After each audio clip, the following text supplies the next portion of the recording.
Hello friends, அனைவருக்கும் வணக்கம். இந்த வீடியோவில் வந்து டெக்னிக்கல் ஷார்ட் சம்மந்தமாக பார்ப்போம். அதாவது டெக்னிக்கல் சைட்டை பார்த்தீங்கன்னா தெரியும். இதில் வந்து யூடியூப்பில் வந்து நான் 3 டைப் ஆஃப் வீடியோ போட்டுக்கொண்டிருக்கேன். ஒன்று காமனான ஷேர் மார்க்கெட் சம்மந்தமான விடயங்கள், அடுத்தது ஷேர் மார்க்கெட் சம்மந்தமான பேசிக் கோர்ஸ் வந்து போய்கொண்டிருக்கு. அடுத்து வந்து பார்த்தீங்கன்னா தெரியும், இந்த டெக்னிக்கல் ஷார்ட் சம்மந்தமான ஒரு கோர்ஸ் மாதிரி கண்டினியூவாக வந்து போய்கொண்டிருக்கு. இதில் 3 டைப்லேயும் வந்து நீங்கள் ஷேர் மார்க்கெட் சம்மந்தமாக நீங்கள் அறியணுமாக இருந்து அறிந்து கொள்ளலாம். இதில் வந்து நிறைய வீடியோ வந்து நான் போட்டிருக்கிறேன். நீங்கள் பேசிக், அதாவது பிகினர் லெவலான ஷேர் மார்க்கெட் தொடர்பான விடயங்களுக்காக வேண்டி போட்டிருக்கேன். அதை வந்து பாருங்கள். அடுத்தது வந்து டெக்னிக்கல் ஷார்ட் சம்மந்தமான நீங்கள் படிக்க ஆர்வம் இருந்தீங்கன்னு சொன்னால் இந்த வீடியோக்குள்ள கொஞ்சம் பாருங்கள். இதில் வந்து இந்த நான் போடுற இந்த டாப் 10 ரேட்டிங் ஸ்ட்ராட்டஜின்றது வந்து ஒரு மிக அடிப்படையானது. இது வந்து நீங்கள் ஷேர் மார்க்கெட்டுக்கு யூஸ் பண்ணலாம், கிரிப்டோ ரேட்டிங்கும் யூஸ் பண்ணலாம். கூட வந்து கிரிப்டோ ரேட்டிங்கில் வந்து இது தெளிவாக வந்து பார்க்கக்கூடியதாக இருக்கும். அதில் வந்து அதனுடைய சிக்னலுடைய மூவ்மெண்ட் வந்து கிளியராக தெரியும். நம்ம வீடியோக்குள்ளே போவோம். பார்த்தீங்கன்னா தெரியும், ஒரு 10 ஸ்ட்ராட்டஜி வந்து நான் ஃபஸ்ட்டு லிஸ்ட் அவுட் பண்ணிக்கிறேன். இதில் ஒரு 5 ஸ்ட்ராட்டஜியை வந்து நம்ம பார்க்க போகிறோம். இதில் வந்து பார்த்திங்கன்னா தெரியும், சப்போர்ட் அண்ட் ரெசிஸ்டன்ட் லெவல் வந்து நம்ம கட்டாயம் வந்து தெரிஞ்சிருக்கணும். இது தெரியாமல் நம்ம வந்து ரேட்டிங் வந்து எந்த ரேட்டிங்கும் வந்து செய்ய இல்லாது. ஷேர் மார்க்கெட்டாக இருக்கலாம், அல்லது கிரிப்டோ ரேட்டிங்களால் இருக்கலாம், அல்லது ஃபாரெக்ஸ் ரேட்டிங்கோ எந்த ரேட்டிங்காக இருந்தாலும் கட்டாயம் வந்து இந்த சப்போர்ட் அண்ட் ரெசிஸ்டன்ட் லெவல்ன்றது என்ன வடிவம்னு தெரியணும். இதில் பார்த்தீங்கன்னா தெரியும், இந்த ரெசிஸ்டன்ட் லெவல்ன்றது என்னென்னு சொன்னால், ஒரு கிராஃப் மார்க்கெட் வந்து குறிப்பிட்ட லெவலுக்கு போயிட்டு கீழே வந்து எப்படியோ வரும். கட்டாயம் வந்து மார்க்கெட் எப்படியான மார்க்கெட்டாக இருந்தாலும் கீழே வந்து தான் ஆகணும். அது நீங்கள் ப்ராக்டிக்கல்லேன்னு சொல்லுவீங்க. சில எவ்வளவுதான் பெரிய ஹைக்கு போனாலும் அது கீழே வந்து தான் ஆகணும் எல்லா விடயங்களும். அதே மாதிரி இந்த ரெசிஸ்டன்ட் லெவல்ன்றது ஹை லெவல். அதுக்கு முந்திய, அதாவது ஒரு மார்க்கெட் வந்து ஒரு ஷேர்ஸ் வந்து பார்த்தீங்கன்னா தெரியும், கடந்த வருடமோ அல்லது கடந்த 6 மாதத்துக்கு முதலோ அல்லது 3 மாதத்துக்கு முதலோ ஒரு பாயிண்ட் ஒன்று போய் எடுக்குதுன்னு சொல்லி சொன்னால், அதே பாயிண்டில் வந்து கீழே வந்து மார்க்கெட் வந்து இறங்கி கீழே ஒரு சப்போர்ட் லெவல் ஒன்று எடுக்கும். அதை நீங்கள் வந்து கிராஃபில் வந்து நீங்கள் பார்த்து சிம்பிளாக வந்து ஐடென்டி பண்ணி கொள்ளலாம்.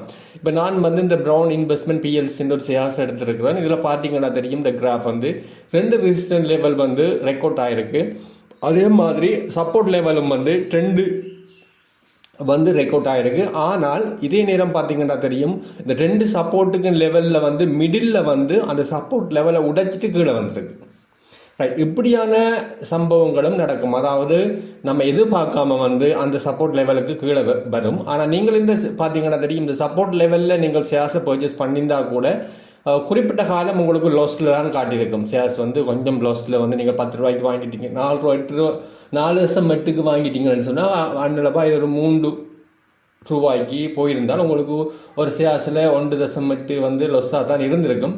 ஆனால் பார்த்தீங்கன்னா தெரியும், அதிலிருந்து பீரியட் வந்து நான் நினைக்கிறேன் பிப்ரவரி மார்ச் பீரியடில் வந்து மார்க்கெட் டவுன் ஆகி திரும்ப வந்து ஏப்ரலில் வந்து மேலுக்கு பூம் ஆகிட்டு மார்க்கெட். ஆகவே நீங்கள் ஒரு 1 or 2 மந்த் வந்து நீங்கள் ஷேர்ஸை வந்து கால் பண்ணி வச்சுருந்தீங்க என்றால் நீங்கள் 6 ரூபா 8% வந்து இந்த ஷேர்ஸை விற்கக்கூடியதாக இருக்கும். எவ்வளவுக்கு வாங்கியிருந்தீங்க என்றால் 4.8க்கு வாங்கினீங்களா இருந்தால் 6-8க்கு விற்றுருக்கலாம். நீங்கள் 4,80,000 ரூபாய் இன்வெஸ்ட் பண்ணியிருந்தீங்களா இருந்தால் உங்களுக்கு 6,80,000 ரூபாய் இன்வெஸ்ட் ப்ராஃபிட் டோட்டல் ரெவென்யூ உங்களுக்கு கிடைச்சிருக்கும். ரைட், இந்த சப்போர்ட் அண்ட் ரெசிஸ்டன்ட் லெவல் வந்து இப்படித்தான் நம்ம ஐடென்டி பண்ணிக்கொள்வோம். அடுத்தது ஃபுல் பேக்ன்ற ஸ்ட்ராட்டஜி வந்து பார்க்கலாம். இந்த ஃபுல் பேக்ன்றது பார்த்தீங்கன்னா தெரியும், 2 ரெசிஸ்டன்ட் லெவல் கீழே சப்போர்ட் லெவல். இந்த மார்க்கெட் வந்து மேலுக்கு போயிட்டு பாருங்கள், இந்த கோட்டை விட ரெசிஸ்டன்ட் லெவலில் பிரேக் அவுட் பண்ணி மேலுக்கு போயிட்டு அது வந்து திரும்ப ரிட்டர்ன் ஆகுது பாருங்கள். ரிட்டர்ன் எங்கே வரப்போகுதுன்னு சொன்னால் இந்த 6.8க்கு வந்து வந்துட்டு திரும்ப மேலுக்கு போகும். கொஞ்சம் போயிட்டு திரும்ப அதுக்குரிய போகக்கூடிய அளவுக்கு அந்த ஷேர்ஸ் வந்து அதுக்குரிய டிமாண்ட் இருக்குமாக இருந்தால் இன்னும் மேலுக்கு போகும். அப்படி இல்லைன்னு சொன்னால் இந்த ரெசிஸ்டன்ட் லெவலை உடைச்சிட்டு வந்து கீழே வந்து பழைய சப்போர்ட் லெவலுக்கு கிட்ட வரும். ரைட், இப்போ என்னன்னு சொன்னால் அந்த புல் பேக் தியரி வந்து முதலாவது அந்த ரெசிஸ்டன்ட் லெவல்ன்ற இருந்து மேலுக்கு போயிட்டு, அதாவது அந்த லெவலுக்கு மேலே போயிட்டுன்னு சொன்னால் அது ஒரு குறிப்பிட்ட காலத்துக்கு வந்து திரும்ப வந்து சப்போர்ட் எங்கே எடுக்க போகுதுன்னு சொன்னால் புது சப்போர்ட் லெவல் எங்கே எடுக்கும்னு சொன்னால் அந்த ரெசிஸ்டன்ட் லெவல் 4.8 வந்து சப்போர்ட் லெவல் எடுக்கும். ஆகவே நீங்கள் ஷேர்ஸ் குறிப்பாக வந்து இந்த ப்ரௌன் இன்வெஸ்ட்மெண்ட்டில் இன்வெஸ்ட் பண்ண போகிறீங்களாக இருந்தால் நீங்கள் வந்து அந்த ஷேர்ஸ் வந்து $7.9 நீங்கள் வந்து மார்க்கெட்டில் பார்க்குறீங்க ரைட். அந்த டைமில் வந்து நீங்கள் வாங்காமல் நீங்கள் 6.8 வரைக்குமே நீங்கள் வெயிட் பண்ணலாம். இந்த ப்ரைஸுக்கு இந்த ஷேர்ஸ் வந்து வரும். ஆகவே இந்த டைமில் நான் ஷேர்ஸ் வந்து வாங்கக்கூடிய இருக்குமென்னு நீங்கள் யோசிக்கலாம் ரைட். இதுக்கு வந்து இந்த ஃபுல் பேக் ஸ்ட்ராட்டஜி வந்து கட்டாயம் உங்களுக்கு தேவைப்படும் ரைட். அடுத்து பார்த்தீங்கன்னா தெரியும் பெர்ஃபெக்ட் ஃபுல் பேக் இதுன்னு பாருங்கள் ஸ்ட்ராட்டஜியில் வந்து அதே எக்ஸாம்பிள் தான் வந்து இதில் வந்து ட்ரெண்ட் இஎம்ஐயும் காட்டப்படுது பாருங்கள். 20 EMA 50 EMA அவரேஜ் காட்டப்படுது. அதில் வந்து இந்த பை அண்ட் பொசிஷனை பார்த்தீங்கன்னா தெரியும். இது வந்து அந்த பெர்ஃபெக்ட் ஃபுல் பேக் ஸ்ட்ராட்டஜி, அதாவது மார்க்கெட் வந்து சுமுத்தாக ஓடிக்கொண்டிருக்கு. ஆனால் வந்து ஒரு லெவலில் வந்து பார்த்தீங்கன்னா தெரியும் உள்ள மார்க்கெட் வந்து அந்த 20 EMA உடைச்சிட்டு கீழே வந்துட்டு அந்த லெவலில் வந்து நீங்கள் வந்து பர்ச்சேஸ் பண்ணக்கூடியதாக இருக்குது. அடுத்தது ட்ரெண்ட் லைன்ன்றது ஏற்கனவே நான் தொடர்பான முழுமையான வீடியோ வந்து போட்டிருக்கேன்னு அதில் வந்து பார்த்தீங்கன்னா தெரியும். இது ஒன்றும் இல்லை, இந்த மார்க்கெட் வந்து குறிப்பிட்ட லைனுக்கு 2 லைனுக்கு இடையில் வந்து ரேடிங் நடந்து கொண்டிருக்கும். அதாவது நீங்கள் 2 ஸ்ட்ரைட் லைனுக்கு நீங்களாக இருந்தால் இந்த ரேடிங்கில் வந்து பார்த்தீங்கன்னா தெரியும் அந்த அட்வான்ஸ் வியூன்ற ஆப்ஷன் இருக்குது. அதில் போய் ட்ரெண்ட் லைன்ன்றது முதலாவதாக இருக்கும். ஆகவே அதை வச்சுக்கொண்டு நீங்கள் ட்ரெண்ட் லைனை வந்து அதாவது இந்த சப்போர்ட் அண்ட் ரீசனல் லெவலுக்கு நீங்கள் 2 லைனையும் கனெக்ட் பண்ணி நீங்கள் கிருந்தீங்களாக இருந்தால் அதுக்கு இடையில தான் வந்து இந்த மார்க்கெட் வந்து ஓடிக்கொண்டிருக்கும். ஆகவே நீங்கள் சிம்பிளாக வந்து பார்க்கலாம் ரைட். மார்க்கெட் வந்து அடுத்த தரம் இப்போ பாருங்கள் இன்றைக்கி இல்லை மார்ச்சில் இருக்குன்னு சொல்லுங்கள் 18 மார்ச்சில் வந்து ரேடிங் நடந்து கொண்டிருக்குன்னு சொன்னால் அடுத்த மேலுக்கு இடத்துக்கு போகும், திரும்ப கீழுக்கு என்ன லெவலுக்கு வரும் என்ற விடயம் வந்து உங்களுக்கு தெரிஞ்சிருக்கணும். இதை வச்சு கொண்டு நீங்கள் வந்து ஷார்ட் ட்ரேடிங் பண்ணலாம். அடுத்தது வந்து டே ரேடிங் பண்ணக்கூடிய இன்ட்ரா ரேடிங்கில் டே ரேடிங் பண்ணலாம். அதாவது நீங்கள் வீக்லி அல்லது ஸ்விங் ரேடிங்னு சொல்லுவாங்க. இந்த நீங்கள் ப்ரைஸை வந்து எக்ஸாம்பிள் வந்து பார்த்தீங்கன்னா தெரியும் மார்ச் 15 அளவில் வந்து நீங்கள் ஒரு 65 ரூபாய்க்கு வாங்கிட்டீங்களாக இருந்தால் நீங்கள் ஒரு 1 வீக்கால் வந்து ஒரு 70 ரூபா 75 ரூபாய்க்கு நீங்கள் விற்கக்கூடியதாக இருக்கும். அப்படியான ஸ்விங் ட்ரேடிங்கள் அதே மாதிரி இது கண்டினியூவான ஸ்விங் ட்ரேடிங் பண்ணி கொண்டு இருக்கலாம். இதுக்கு வந்து இந்த கிராஃப் வந்து உங்களுக்கு ட்ரெண்டிங் ஸ்ட்ராட்டஜி வந்து கட்டாயம் உதவக்கூடியதாக இருக்கும். அடுத்தது பார்த்தீங்கன்னா தெரியும் மூவிங் அவரேஜ் ஸ்ட்ராட்டஜி என்னக்குள்ள இதில் 2 வகையான மூவிங் அவரேஜ் இருக்கும். ஒன்று 20 EMA சொல்லுவோம் அல்லது 50 EMAன்னு சொல்லுவோம். இது வந்து இந்த டேஸை வச்சு கவனப்படும். அதாவது 50 நாள் அவரேஜ் அல்லது 20 நாள் அவரேஜ் வந்து 2 அவரேஜ் இருக்குன்னு சொல்லிச்சுன்னா அந்த அவரேஜில் வந்து எவ்வளத்த 2 லைன்களும் வந்து பிரேக் ஆகுதோ அவ்வளத்த வந்து மார்க்கெட் வந்து கீழே போகுது அல்லது மேலே போகுதுன்றதை வந்து நம்ம ஐடென்டி பண்ணிக்கொள்ளலாம். இதுக்கு வந்து நம்ம பார்த்தீங்கன்னா தெரியும் உங்களுக்கு ஒரு ரியலான ஒரு எக்ஸாம்பிள் உங்களுக்கு காட்டுறேன்னு பாருங்கள் ரைட். இதில் வந்து நீங்கள் இதில் நான் எடுத்திருக்கேன்னு பார்த்தீங்கன்னா தெரியும் டபுள் மூவிங் அவரேஜ் தான் எடுத்திருக்கிறேன். இதில் முதலாவது பீரியடுக்குரிய அவரேஜ் வந்து 14, அடுத்தது செகண்ட் அவரேஜுக்கு வந்து 21 டேஸ்.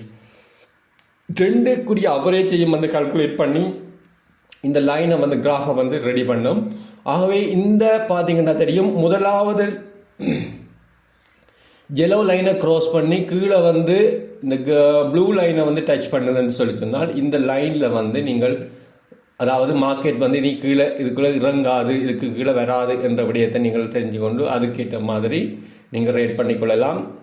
இதில் பார்த்தீங்கன்னா தெரியும் இந்த ஜெலோ லைன் வந்து ஃப்ளாட் பண்ணணுக்குள்ளே அது வந்து 14 டேஸ் ஆகவும் செகண்ட் மந்த் வந்து 21 டேஸுக்குரியது இண்டிகேட் பண்ணி காட்டுறது.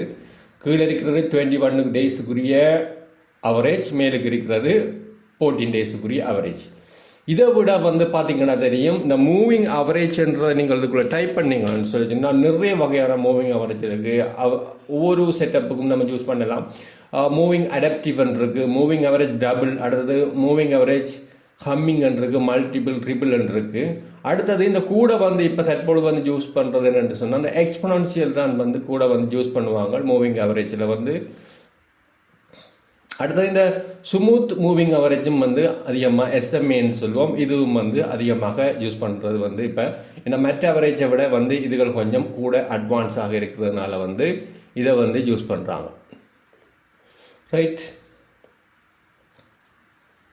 இந்த விடயங்கள் தொடர்பாகவும் வந்து நம்ம இதை வச்சுக்கொண்டு மார்க்கெட் சில விடயங்களை வந்து நம்ம என்ன மாதிரி மார்க்கெட் வந்து போகும்ன்ற விடயங்களை வந்து அறியக்கூடியதாக இருக்குமா.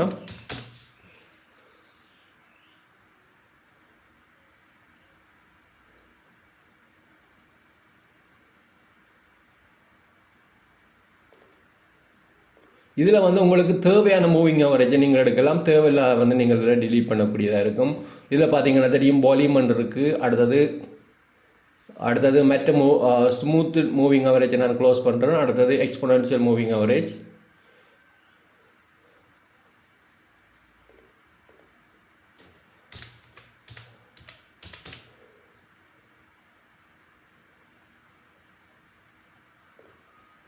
இஎம்ஐ ரைட், இஎம்ஐ தான் நமக்கு இதில் தேவைப்படுது.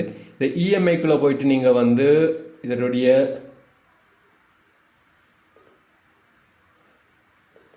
இது 9 டேஸுக்குரிய அவரேஜ் வந்து இங்கே காட்டப்படுது.